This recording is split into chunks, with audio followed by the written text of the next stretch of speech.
Matanda na ako. May mga guhit na ako sa ibabaw ng mata. Pero okay lang yan.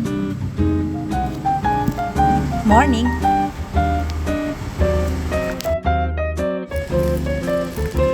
Hello mga ka-Frenchies. Kumusta na po kayo? Long time akong hindi nag-vlog. Kumusta na po kayo? Nabisi po kasi ako sa maraming gawain, kung ano-ano, pagtulong dito, tulong sa butika, trabaho dito sa tindahan, pati sa bahay. Kaya ang tagal ko yung hindi nakapag-vlog. Miss ko na nga ang pagbablog, kaya parang napahinga ang pagbablog. Pero ngayon, ready na naman akong mag-vlog. Kumusta na po kayo mga ka-Frenchies? Eto po, nag-refill na naman ako ng paninda. As usual, nilevel up ko ng paglalagay ng presyo kasi nakakapagod yung sulat ng sulat. Ayan, pindot lang ng pindot, tak lang ng tak. Kaya hindi na ako nahihirapan na magsulat. Hindi pa matagal, mabilis pa ako matatapos. Tagal ko nang nakikita sa Shopee itong tag price na ito parang sabi ko parang madali yatang masira yung pang tag price na yun. Kaya bumili ako.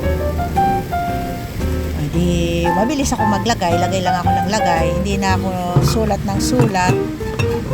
Pero yung ibang gaya niyan, yung mga debote na ganyan, alam ko naman yung mga presyo na. Yung mga, minsan mga nakasashay lang, yun lang naman ang nilalagyan ko. Para pag may halimbawa, napabanyo ako at tinawag ng kalikhasa ng Frenchies nyo, edi alam na nila ang presyo pagka nakita na nila, kaya isa-isa nilalagyan ko na.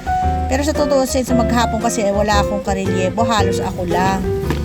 Kaya pagka madalas, kung lalo na pag umaga, kung gusto kong magbanyo, alam na nila yung presyo, meron ng presyo, hindi na sila mahirapan.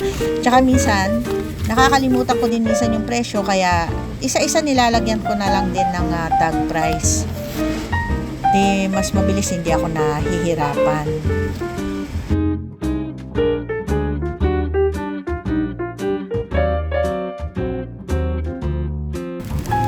Ngayon naman, ngayon 2025, Sus Maria Josep, every week yata pataas ng pataas ang bilihin. Siyempre, hindi mo rin ma-adjust lagi yung presyo. Paano yung minsan pag nabili mo, i-adjust mo na naman yung presyo. Grabe yung presyo, lalong-lalo na sa mantika ngayon. Grabe, ang mahal. Lalong-lalo na yung taal, ang isang bote niya ngayon almost 50 pesos na. Kaya madalas binibili ko puro, kasi yun ang hinahanap nila, puro mura. Yung taal na iiwan, walang gustong bumili ng taal. Parang napansin ko, lahat na lang ng tao ngayon hinahanap nila puro mura na lang. Lahat daw ng pagluluto, lalo na sa almusal, yung mga tuyo, itlog. Nako, yun na lang yata yung mura, tuyo, itlog. Wala nang mabibiling mura ngayon.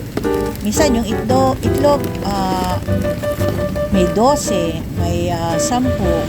Ayaw naman bumili ng iba ng small, gusto nila malalaki. Yung ginawa ko, bumili na lang ako ng malaking itlog, binibenta ko na lang tig 12. Wala, gusto nila malalaki, ayaw naman nila ng small. Hindi na ako bumili ng small, puro jumbo na lang. Akin lang naman, ang sa pagtitinda ko, bilisan. Ayaw ko yung matagal para mabilis ang benta, mabilis ang pamimili. Hindi yung hanggang mahal-mahal ng tinda mo, ang bagal-bagal naman pumasok na. pera, di ba? Ganun ang ginagawa ko.